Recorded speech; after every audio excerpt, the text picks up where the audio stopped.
Destiny, can you reference the debate topic before the debate?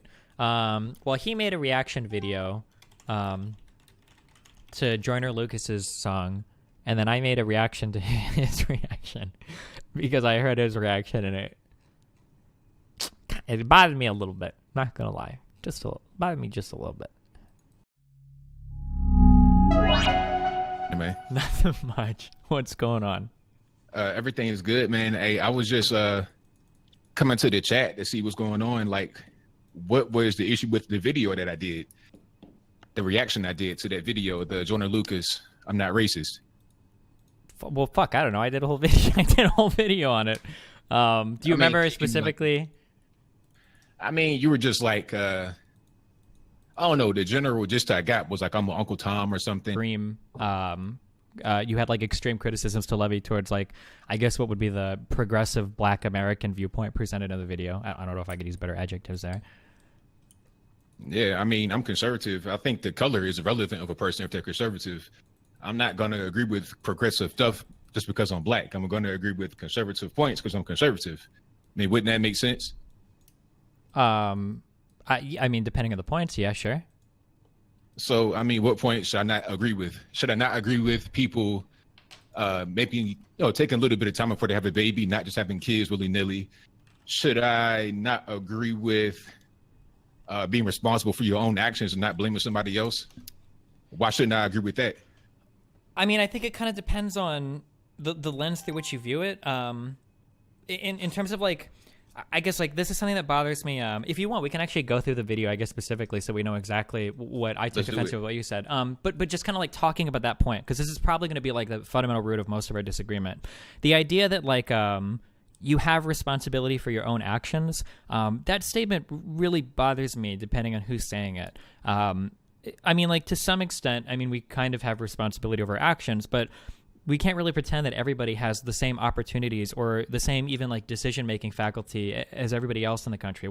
If somebody grows up in like a middle-class family, goes to a really nice school, and is making all of these good life decisions versus somebody that literally grows up like in a single-parent household and is in a like really fucked neighborhood. Does it bother you if I use like the F word or anything, or would you prefer me not to? Or oh man, you can do whatever you want, man. It's all good. Okay, yeah. Like when people live in like these much more despondent kind of situations, it bothers me a little bit when I hear people from much better off places saying things like, "Oh, like you just got to make better choices." Like that really bothers me. Just for the record, if I ever say anything that you disagree with, or if you feel like I'm unfairly characterizing your argument, or if I'm like talking too much, you can interrupt me at any time. All right? It won't bother me. Oh, no doubt. Okay, so my situation, I grew up in a single parent household in the hood, but I was always able to make my own decisions. It wasn't like, okay, because we live in this area, I'm in a single parent household, we don't have any money, that I have to be some kind of victim. And I think that too many of us just hold on to that. We hold on to people saying, oh, because you grew up in a bad area, you grew up with no money, that you have carte blanche to just do whatever you want and wreck society. I don't buy into that, which is why I speak the way I speak, because there is no excuse. If I made it, you can too. I know a lot of guys that's in jail, a lot of guys I grew up with, they made bad decisions. And a lot of them say that they look up to me. Guys that are even older than me say that they look up to me. They wish that they would have done the things I did. Nobody says, oh, it wasn't my fault, all this, that, and the third. People that I know who grew up just like me, who end up in bad situations, regret what they did and wish would have made my choices. So that's why I speak the way I speak. Does that make any sense? I mean, yeah, it totally makes sense. I don't know how, I mean, our backgrounds are probably very dissimilar, but I share some similarities in that my living situation was very, very, very bad before I got into streaming and everything. But I think the difference is that, like, I think it's important to recognize that sometimes you can be an exceptional story, and that you shouldn't necessarily think it's realistic to expect everybody to rise above their circumstances, so to speak. So like, before. Why not? Why not? Why can't I expect that? I'm not saying that everybody's going to be able to achieve it, but it doesn't mean I can't expect it. Why not expect the best out of people? I mean, you can try to expect the best out of people, but at the end of the day, we have to be realistic about what people can do. And like, we have so much data in terms of if you're born into a certain family, the likeliness that you'll attend college, the likeliness that you'll have a child out of wedlock, like all of these things can be massively predicted, like at the moment of a person's birth. And I think it hurts us as a society to pretend that we can just expect everybody to overcome their circumstances and make amazing things out of their lives because I don't think that's like ever worked in the history of all of mankind. Like it's just not how people function. Go ahead. So do you just give up and say, well, since I was born in this situation, I'm not going to be able to make it? Should you not actually try to do anything for yourself? Should there be no expectation of you being able to break that chain, and then when you have a family of your own, you'll be able to live better than you lived growing up? No, I mean, I totally, like, if I was talking to an individual, I would absolutely, or even talking to people, like, I'd absolutely say that, like, you should always try to rise above. You should try to, don't be a victim. Try to accomplish as much as you can. Life is going to hand you lemons sometimes. Do what you can with it. But realistically, if I'm talking about, there's a difference between, like, this is a message that I would send to an individual versus enacting policy for the country. If we're talking about, like, policy for the country, what we have to do is you have to create environments that allow people to succeed, not keep them in shit environments and then expect them to rise above, because people in general don't do that. What kind of policy would you have that would allow somebody to make proper choices for themselves? I mean, I don't understand, because a lot of this stuff just really boils down to choices. What kind of policy would you implement that would help in that goal? I mean, we could go through a number. I mean, things like access to birth control for poor people, I think that should be like a given. Like that should be state funded, 100% free for any birth control. Now, when we say birth control, what do you mean? Explain, because to it me, could be the pill for women, which carries other medical benefits, or even condoms for men. Okay, I mean, condoms, those are free right now, free clinics. The pill, I'm not really sure about how much the pill costs, but isn't it like $20 for like a box of condoms? They can be cost prohibitive. I mean, not really. You know, it depends on how many you get. If you get in like a bulk pack, maybe it costs that much. But regardless, you can still get them for free, like at the local clinic. It's not something that is cost prohibitive. You can get them for free many times. But is that the only thing you think is birth control as far as the pill and condoms, or do you include abortion?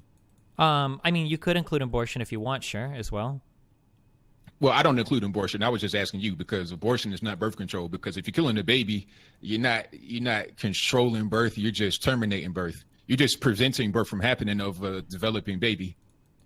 Sure, I don't necessarily disagree with that. I'm actually ethically pro-life. I actually very strongly share that point of view. But the fact is that right now in the United States, wealthier people tend to have access to abortion more so than poor people, so it's not really like an even playing field. Whether or not you think it's right or wrong, if you're wealthy, it's much easier for you to get an abortion than it is if you're not wealthy, right? You're more likely to carry a baby to term and give birth to somebody in a fucked up environment than a wealthier person that could just say, oh, fuck it, and then go to a clinic and get an abortion, right? Well, I don't think abortion is something that anybody should be doing, rich or poor. So they just say that's an uneven playing field. You know, that's not really the thing. And then as far as it being like a poverty thing, I'm not really sure how that makes any sense, because in New York City in the year 2012, at least that's the year I have the data on it. I'm not really sure if it's a year to year consistent thing. But in 2012 in New York City, more black babies were aborted than were actually born by a margin of 6,500. So I don't think we have a problem with getting access to abortion. Well, just because more black babies were aborted than born doesn't necessarily mean that it disproves the idea that poor people have worse access to abortion than wealthier people do, because there might just be a lot of white babies being born. Those numbers don't necessarily prove that. And also, no. When I said more black babies were. So you have more black babies aborted than were actually born. I don't mean there were more. You know, I'm talking about black versus black. So you're talking about 18,500 live, 18,000 abortions, 18,500 abortions versus 12,000 live births. Okay. That are black in New York City. And that same pattern can be seen all around the country. There have been 20 million black babies that have been aborted since 1973 Roe v. Wade. And we're only about 36 million total in the United States. Our population should be about 25 to 30% higher. So I think that abortion is a thing that we most certainly have easy access to, too much access to, in my humble opinion. You don't necessarily know that, because you can't tell me how many poor black people wanted to get an abortion but couldn't. Just because there were a lot doesn't mean there couldn't have been more. And this could also point to a problem. Should there be more? I mean, there's already more than that's actually being born. So how many more can you actually get? We're already in the red. So how many more could he get? In the United States, I would argue that because right now we have decided, or the Supreme Court has decided, that abortion is something that you should be able to pursue. If you want to get an abortion, you should be able to get one. So how many more should there be? It's however many poor people would have wanted to get one but couldn't have afforded to otherwise. I mean, what if it's to the point where all the black people what if it's to the point where everybody poor just gets wiped away? There's no more black people because we all abort the babies. Like right now, the birth rate in the Black community is 1.83, which is below the replacement of 2.1. It's even worse for white Americans. I think it's like white is even 1.6. white is lower than Black at that point. Yeah. But I mean, like my goal would be, or the idea would be that I don't think that Black people don't ever want to have babies. I think that what happens is poor people tend to get babies earlier than non-poor people for a variety of reasons, and more Black people tend to be poor as a percentage than white people. So my guess would be that as you fix problems in Black communities and poor communities, and they become less impoverished and more joining the middle class and whatnot, they would probably have children at similar rates than white people, which ironically I guess is less than they are now, but at least they would be in like fixed homes. Okay, so but now one thing, or well, go real ahead, quick, man. just on that particular thing, and then if you wanted to say something else, like this also kind of points to a problem in contraception as well. If that many abortions are happening, it seems like there isn't this ease of access to contraceptions, as you kind of made it sound earlier, right? I could be wrong, but I don't imagine that Black women enjoy getting abortions. I mean, it could be a pretty rough process on your body, so it sounds like there is some issue here in getting contraceptives when you're these types of people. Nah, not really, because like I said, a lot of times you can get them for free. I mean, you go to these free clinics or whatever, they're available for free. Condoms, that is. People just don't like using them. That's the problem. A lot of reckless behavior. And a lot of the reckless behavior is done because people know that they have backups. Number one, they can kill the baby. Number two, if they have the actual baby, then they're able to get money for it. I've heard people I've heard people on many occasions say that they've had a baby for the specific purpose of being able to get a check. So without getting into the anecdotal stuff, I would be shocked if there were women that had this thought process where it's like, oh, well, if I get pregnant, whatever, I could just get an abortion. I feel like more women would prefer to not get pregnant in the first place. That something like contraceptive access would be something that women would prefer over, well, if I get knocked up, I can just go get an abortion. An abortion is more painful, more taxing on your body, more expensive than birth control. I mean, that's the risk they take. I mean, like, they're taking the risk. They feel like... Yeah, but this is my problem. They take the risk, but their risk is different than white people taking the risk. Because if you take the risk in a middle-class family, you can get an abortion, you've got millions of ways to get contraception, you've got other things to do besides sex. I mean, because education... I think that I've proven the point that we don't have a problem with having access to abortion in the Black community, because if you have more Black babies that are aborted than born, obviously there's not a problem with being able to access abortion. No, that's a non sequitur. That's not true at all. What if 10 million more women wanted to have abortions but couldn't get it? You don't have those numbers. Just because there's a lot of abortions doesn't mean that everybody that wanted to get an abortion has gotten one. I think I proved my point, because if you have more that are aborted than born, I mean, come on, it doesn't make any sense to say that, oh, there's not enough access to it. How can you say that when there's more aborted than born? Because it's possible that there's more conceived than wants to be conceived. That's the problem, is that more babies are being conceived than what they want. Just because more are being aborted than born doesn't necessarily mean that as many people that want abortions are getting them. There could be more. I think I've proven my point on that. We should move on to the next thing. Now, I just want to know, like, what was your major issue? Because the video, I felt like you really weren't watching it. You were playing like League of Legends. You weren't really watching the video. So I'm just trying to figure out, like, what was your core issue with it? Were you just trying to get some content? Like, what's going on? Fuck, I would have to...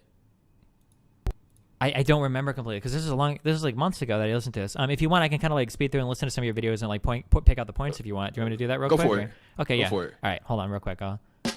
CNN, that's not really the best example to use, but my point is that it's gotten a lot of attention in a very short period of time, so I got to give you guys... Screaming Black Lives Matter, Black. Okay, now the whole thing about the N-bomb, everybody knows that's a loaded term. Everybody knows it's a double standard as well. Black folks say that amongst each other, white guys can't. It's just one of those things, man. That's just the way it is. I mean, no sense in being upset about that. It doesn't make a whole lot of sense, but it is what it is, man. That's just life.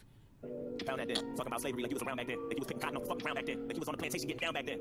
I mean, that's a good point. It's like, we're talking about slavery. You run a slave. If you're watching this video and you're alive, if you're not a ghost, if you're not a poltergeist, you were not alive during slavery. So what does that got to do with Okay, so the first thing I guess we could talk about is slavery. Yes. You are, I'm, okay, I don't want, this might be incredibly rude. How old are you? Or if you don't mind answering, or if you don't want to answer, you don't have to. 33. You're 33. Okay. So you probably have like a grandparent, literally, maybe even a parent who was told they couldn't get a loan from a bank or couldn't buy a certain type of house because of official like U.S. sanctioned policies like prior to the 1964 Civil Rights Act. Right? Do you agree with that? That there are like actual policies at banks, like things like redlining, where they would literally say, we do not loan to blacks.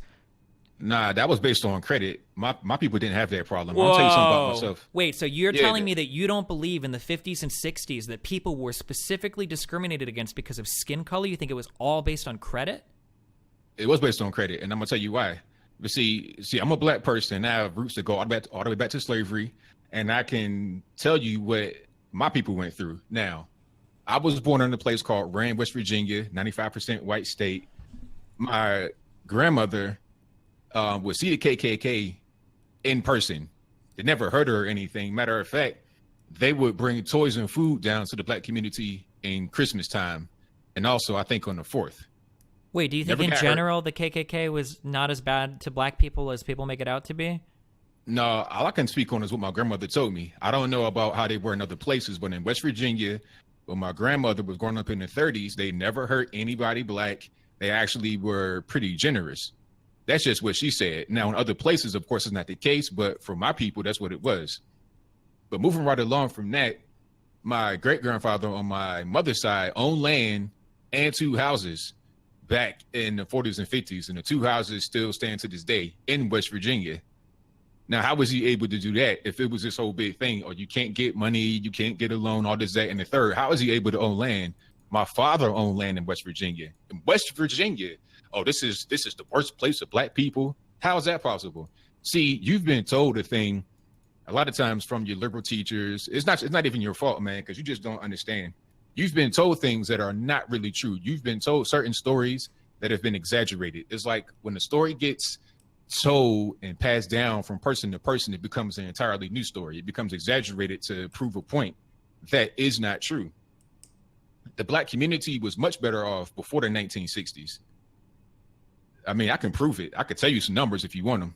Well, the only numbers you're going to give me are things like children out of wedlock and stuff like that, but I don't know if that necessarily proves the point. I mean, are you interested in incarceration numbers?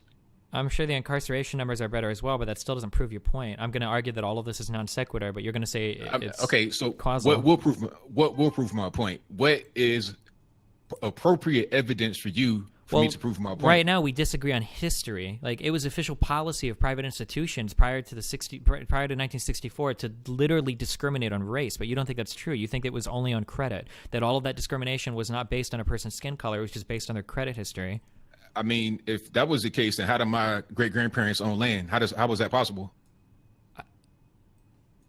It doesn't make any sense. Well, do you think that the Nazis were bad to Jews or no? Sure they were. Okay, if I can find a Jewish guy that tells me about how when his family was in a concentration camp, there was one Nazi that like brought his family food. Does that mean that I should take that argument and radically revise what I think about all Nazis or how Jews were treated by the Nazis in Germany because there's one example of an exceptional behavior of a German soldier?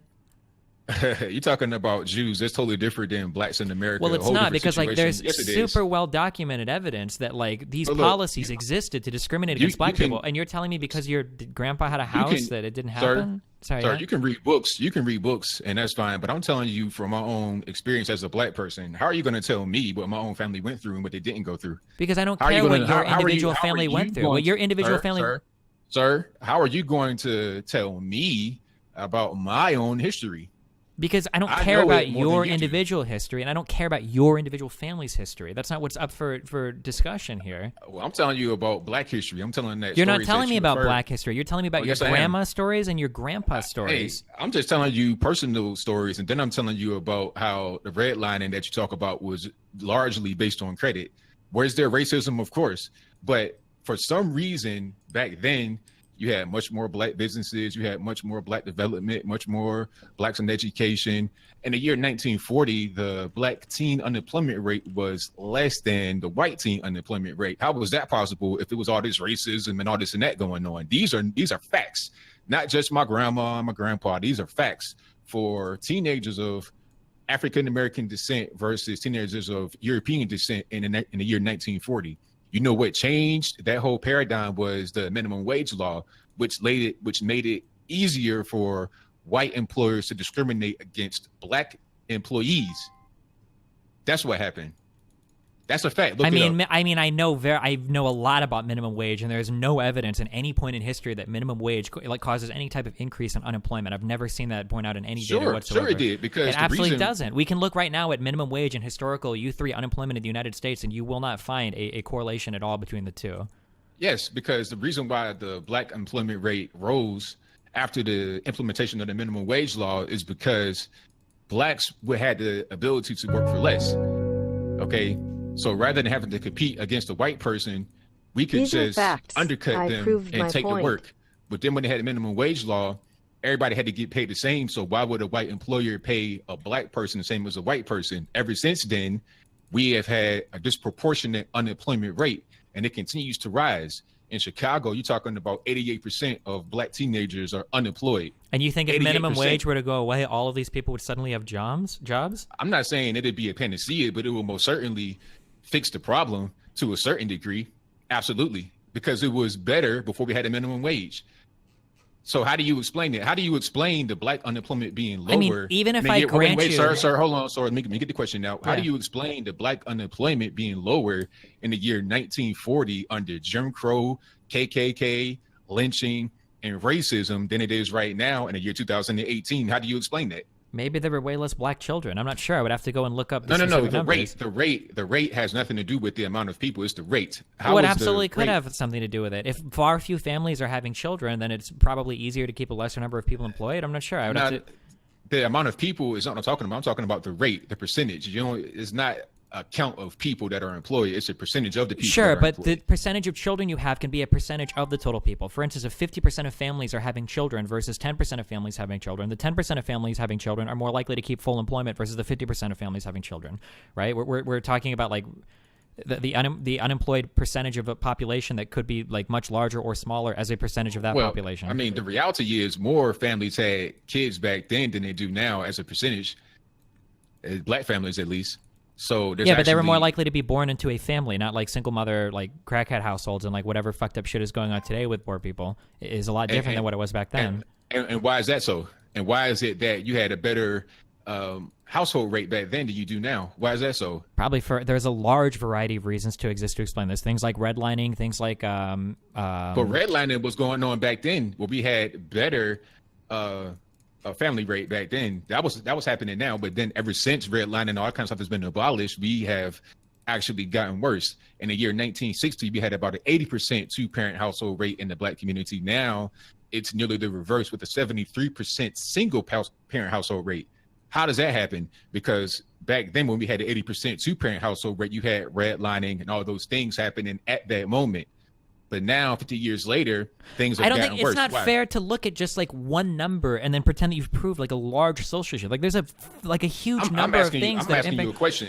But the problem is like you're throwing like one stat at me, like explain this one stat, and it's like the answer involves like 50 million things. Like lead contamination in households can have a massive predictor on whether or not people grow up to be criminals. Like, sir, this is how you have a debate. You ask particular points, and we figure out why these things are going on. I'm asking you about why, if the red line and all that kind of stuff was so bad back then, why did we have a better household, a two-parent household rate back then? 80% two-parent household rate in 1960 versus a 73% single-parent household rate today.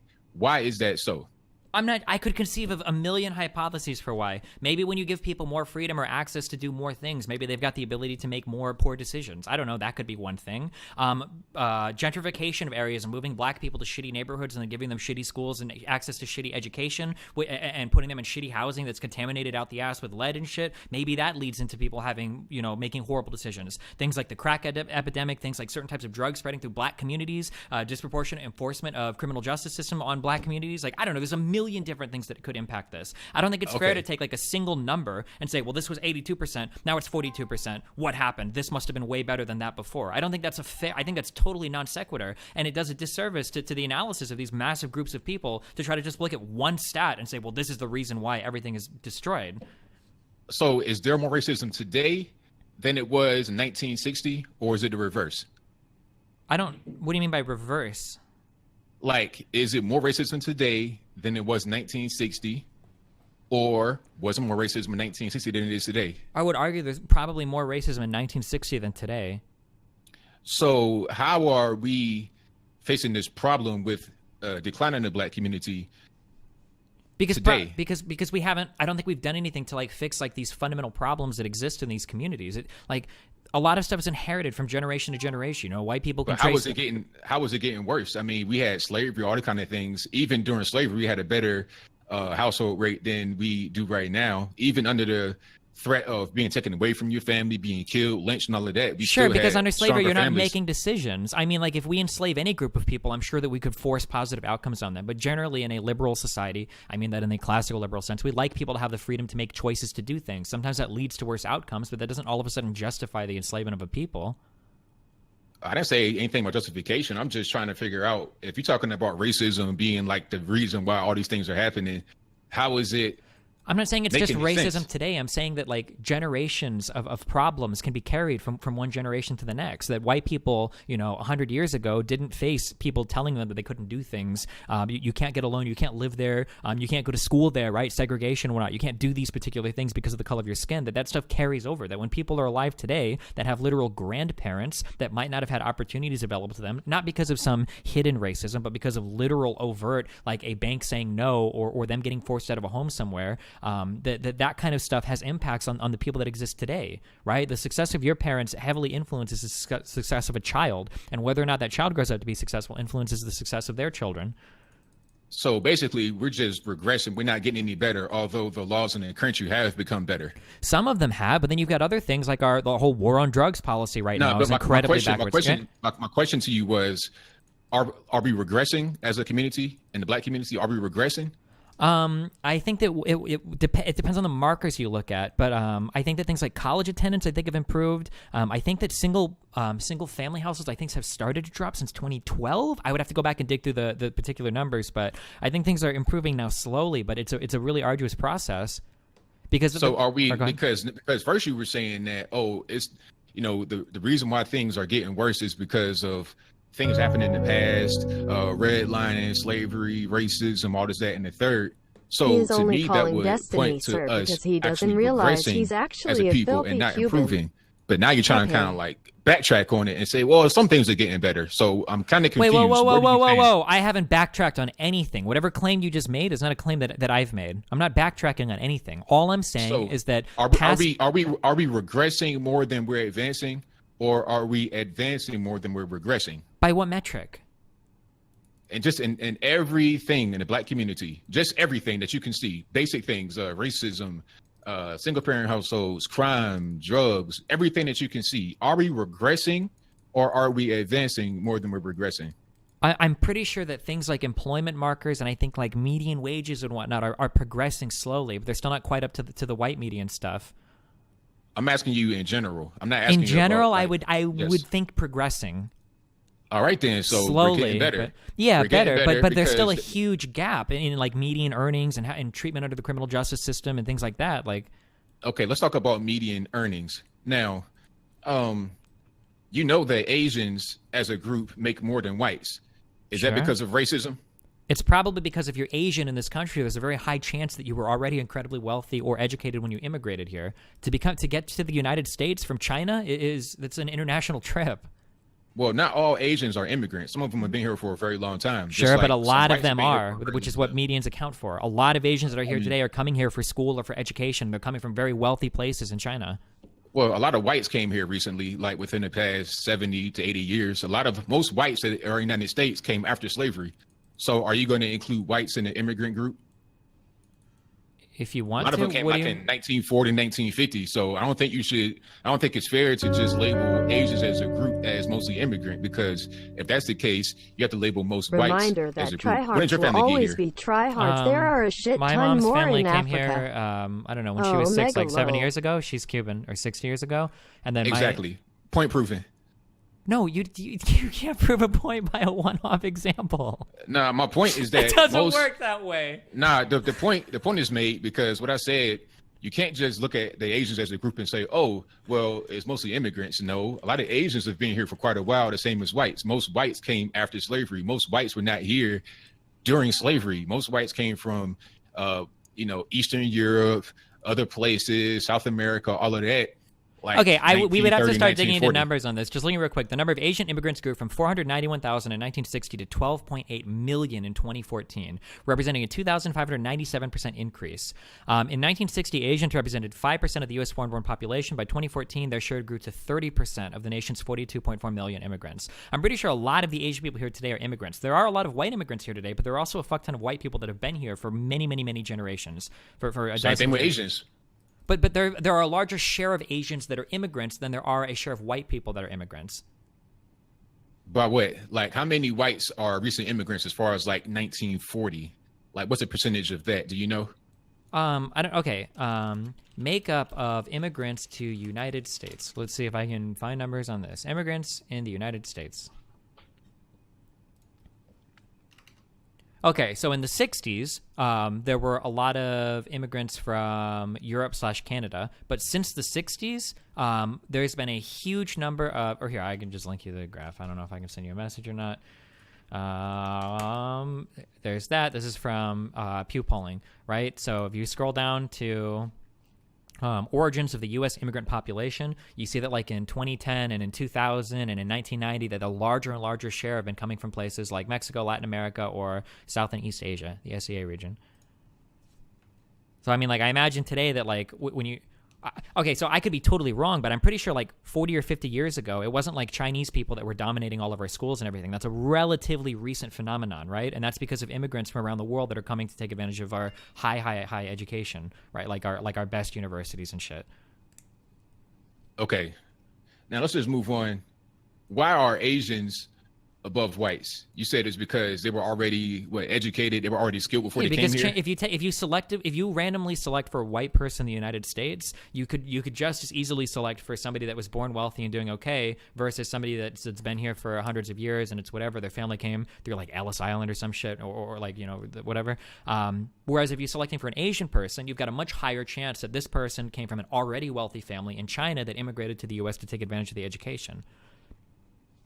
Okay, so basically, the Asians that are here that are outperforming whites in the per capita income are doing so because they're educated and skilled, correct? Yeah, generally. And because they came from more educated backgrounds, generally. But okay, so why can't blacks do the same thing? Why can't we become blacks more educated? Do the same thing. If you look at people that come from like Nigeria, that come from African countries to the United States, then they tend to outperform as well on median income. Fucking Nigerians is like 20% of them have like doctorates or something insane. There are plenty of black people that come from Africa. So why don't black Americans do the same thing as Nigerians? Because black Americans didn't come here the same way that Chinese Americans did generally today. I said Nigerians, not Chinese. Oh, as Nigerians? Because black Americans, quote unquote African Americans, didn't come here the same way that Nigerians came here, right? Nigerians, if you're from an African country or you're even Sudanese or whatever, if you're in the United States, you're probably doing decently. If you came from one of these African countries to the U.S., you made the decision to come here because you were already wealthy or already educated, and you wanted to pursue even more opportunities in the U.S. It's really hard to travel from Africa to the United States. You already have to be doing pretty good to do it. Whereas African Americans, as we call them today, are just a ton of fucking people that were brought over on slave ships, 200, 300 years ago. So the Nigerians that come over here, they're educated, they're skilled, and that's why they succeed. The racism is not affecting them. Well, because they're not victims why is it affecting us? Because they're not victims of like prior generations of racism in the same way that African Americans are. I'm not. You absolutely are. You can't even tell me where you come from.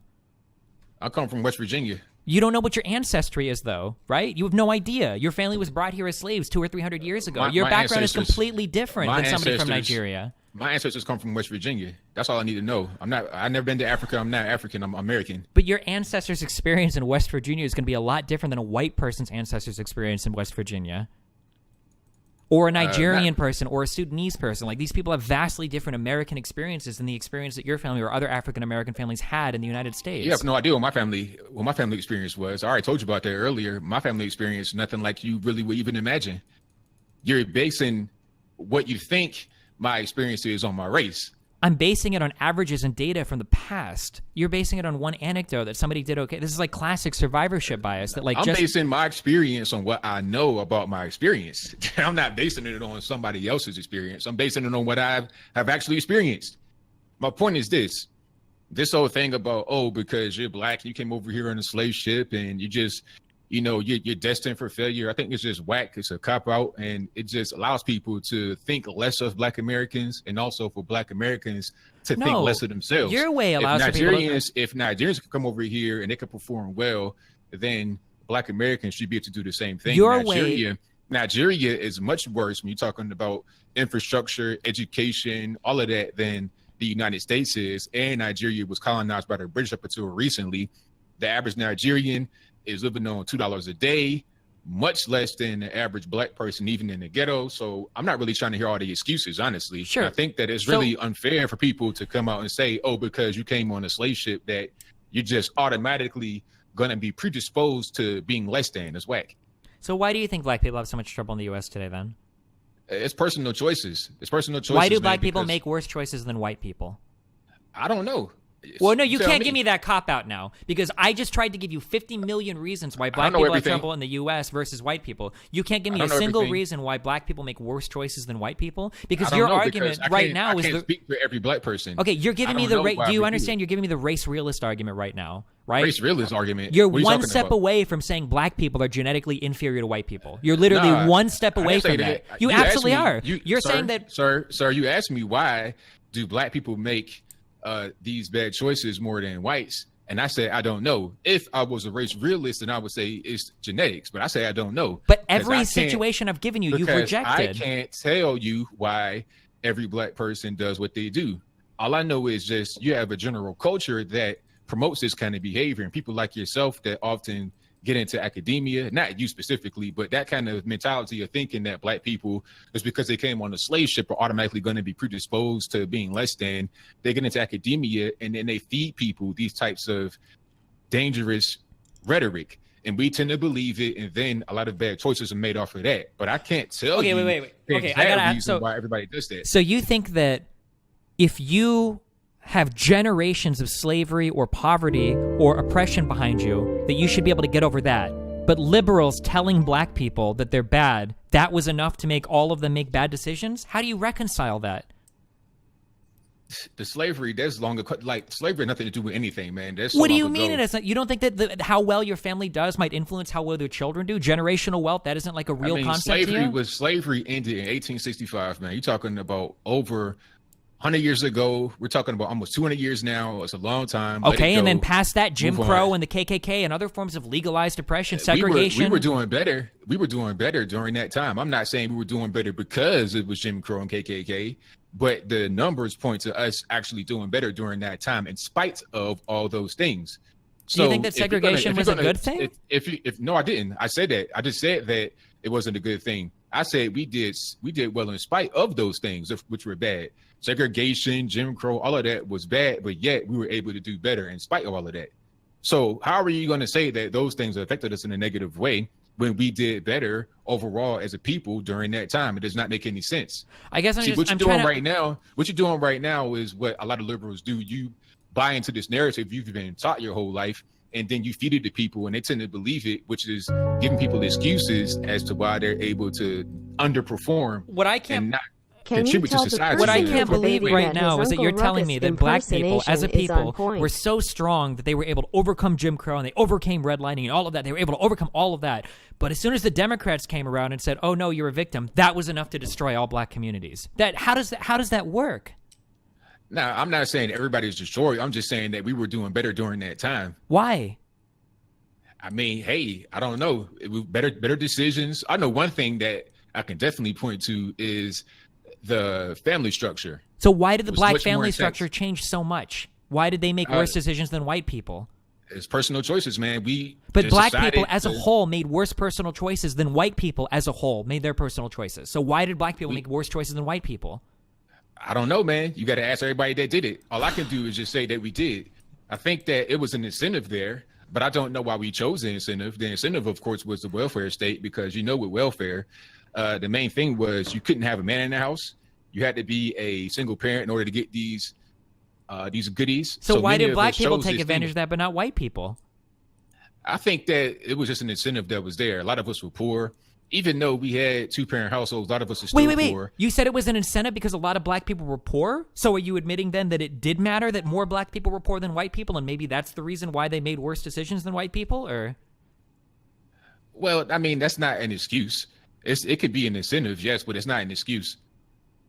Because regardless of rich or poor, you should still understand that a two-parent household better than a single-parent household. You shouldn't just change. But that's not fair. Wealthy people have so much better ability to make decisions than poorer people when it comes to forming successful households. Welfare is not making you rich. It's not going to help you actually gain any kind of status. It just absolutely keep you comfortable where you are. Does. Being wealthy, living in a two-parent welfare does not allow you to get to the status of a rich person or a wealthy person. Welfare doesn't give you a whole family to be raised in and to be successful in. A child that has 2 parents, a mom that can stay at home and help him with schoolwork, a successful school with plenty of extracurricular activities. These are things that welfare can't buy you. I understand. I agree with you on that. And that's my point. We shouldn't have chosen welfare over the family unit as a whole. How do you choose a family unit as government policy? You said what now? How do you choose a family unit as government policy? What's government policy? Like, nah, okay. You have welfare. That's government policy. Now, with welfare, especially back then, the policy was you could not have a man in the household because if you did, you were not eligible to get those benefits. So many of us chose to not have the man there and take the money instead. That was a choice that many of us made, and it was a wrong choice. I guess I don't understand why black people make all of these poor choices compared to white people. I guess I'm just having a really hard time understanding that. I mean, you got a lot of white folks that do the same thing, but many of you guys just, I don't know, just make better choices. I can't really explain just intrinsically why. The white man makes better choices than the black man. It's just part of our nature. You're saying that. You're trying to like. No, but that's where all of your roads head. Sir, I don't think you realize it. You gotta no. You're trying to back me into that corner. You walk to the corner yourself. I'm just asking you to look at it. You're telling me that all the reasons I'm giving you, slavery didn't matter. That was 200 years ago. Jim Crow didn't exist. That's all bullshit. We used to be doing way better. I don't know why every single black person just makes bad choices and every single white person makes better choices. As a whole, black people just or black people tend to make worse decisions individually as a whole than white people do. I don't know why. I mean, I tried to present you with several reasons and you rejected all of them, and now you're just saying, well, I don't know why. The facts are that we made the decision. That's a fact. I can't tell you why, but the facts are the facts. The facts can't be disproven. You're trying to back me into this race realism corner, and you're trying to say, well, why did they do it? Why did they do it? You're trying to get me to say that, wait, sir, you're trying to get me to say that the reason why we do it is because of a genetic thing, but I don't know that, to be sure. I don't know nothing about that. If somebody could come in and say, here's a gene that makes black folks make bad decisions, then I would have to say you're right, but I don't know anything about that. All I know is what the facts say, and the facts say that in the year 1960, we had an 80% 2-parent household rate. And in 2018, you have a 73% single-parent household rate. Those are the facts. We chose that. Nobody put a gun to our head and made us do it. We chose it. Now, why did we choose it? It's an incentive. It's a lot of different things that could be the reason. But I don't know outside of that, which I've said already. You can ask me over and over again, but I don't know. If we don't figure out the why, how do we ever fix the problem? I mean, look, you can try to figure out the why, but if you can't figure it out, then you can't figure it out. But every time we try to figure out the why, people like you scream that like, oh, you're just victimizing people. Okay, so what's the reason why? You tell me why. There's a million. One of them is generational wealth. It's a very real thing that's well studied in economics. If you belong to the top or bottom quintile of wealth in a society, you're more likely to remain in that quintile of wealth the next generation. What you're saying doesn't make any sense, because if that's the case, if it's about generational wealth, that means that the black community is regressing. And how's that possible after we have let go of all these things that were holding us back, according to you? Wait, when was the black community was never rich in the United States? What do you mean? You said what now? The black community was never rich in the United States. What do you mean? Oh, I never said we were. I didn't say anything about being rich. I'm just saying that you are presenting the case that we have been regressing. Now, how was that possible if we are past all the racism? I never presented that case. You keep saying that, but I said that I think in general things are improving. No, but we're talking about the single parent household rate has gone down. That means we're regressing. And you're saying the reason why we can explain that is because of generational things that have led up to it. Now, if you add those together, that means we're regressing. And if we're regressing, how does that make sense after we have gone past? I'm saying that's one part. It's a very complicated thing. There's multiple things moving here. It's not just generational wealth. It's not just the criminal justice system. It's not just the war on drugs. It's not just lead in housing. It's not just places like Flint, Michigan. It's not just the education system. All of these things come together that cause problems for generation after generation. It's not just one thing that you can peg it on. Okay, well, this has been real, man, but I gotta go. Okay. To anybody listening, my name is Anthony Brian Logan. Check me out on YouTube, youtube.com/alog.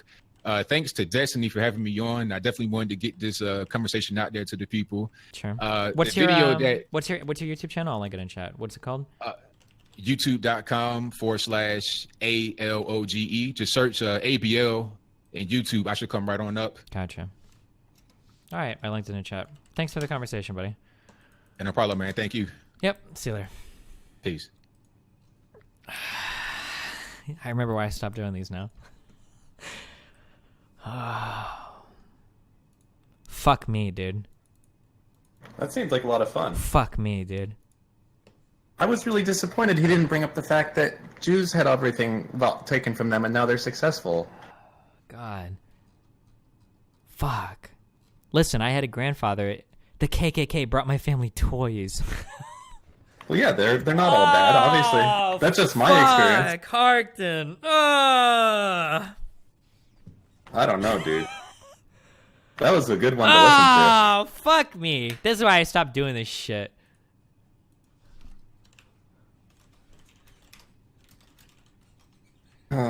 What, those personal experiences don't matter? Oh, wait. Right after he said the whole thing about the KKK, then he went off and said, I don't care what people said in the past. That shit changes as time goes on. I was like, wait, what?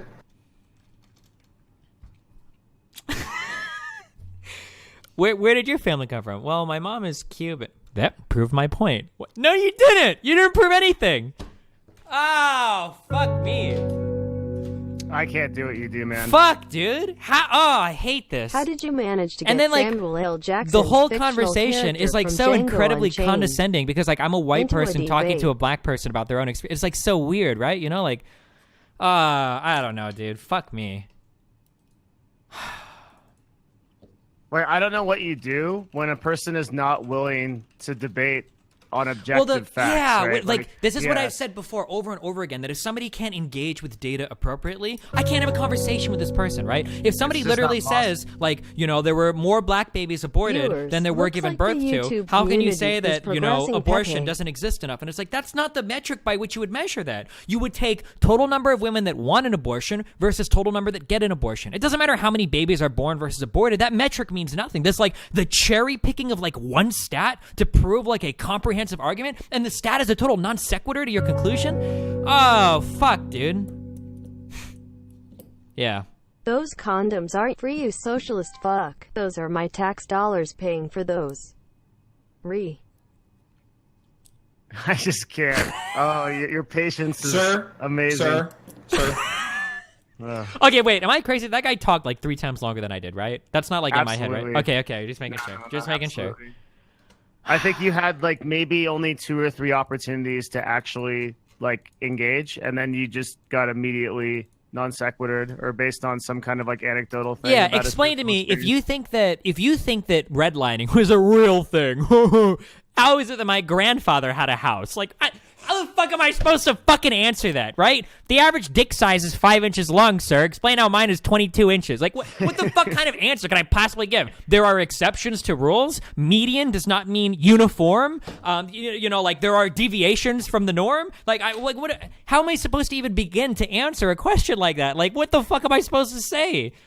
Well, the problem is that, like, whenever you go into anything, like, he sort of, like, regressed back to, well, you can't possibly know the personal experience of, like, my family or my people. Yeah. And then you're so And it's fucked. like, Like, you might as well be arguing, like, is God real? Like, it's like a faith-based thing, right? Like, at that point.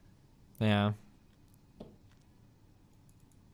And he was interrupting you a lot, too, so I feel like you couldn't get any points. Yeah, but if I interrupt people, people get real mad at me. They say that people always levy that, like, I gish gallop people, that I talk over people that interrupt, but I really don't feel like I do. But people, even in this debate, people will probably say I did it. I don't know, like, maybe once, but it felt like 20 times he was just, like, right in there. Like, as soon as you started going on a counterpoint, it's like, sir, this is how we have a debate, you know? I'm like, oh, shit.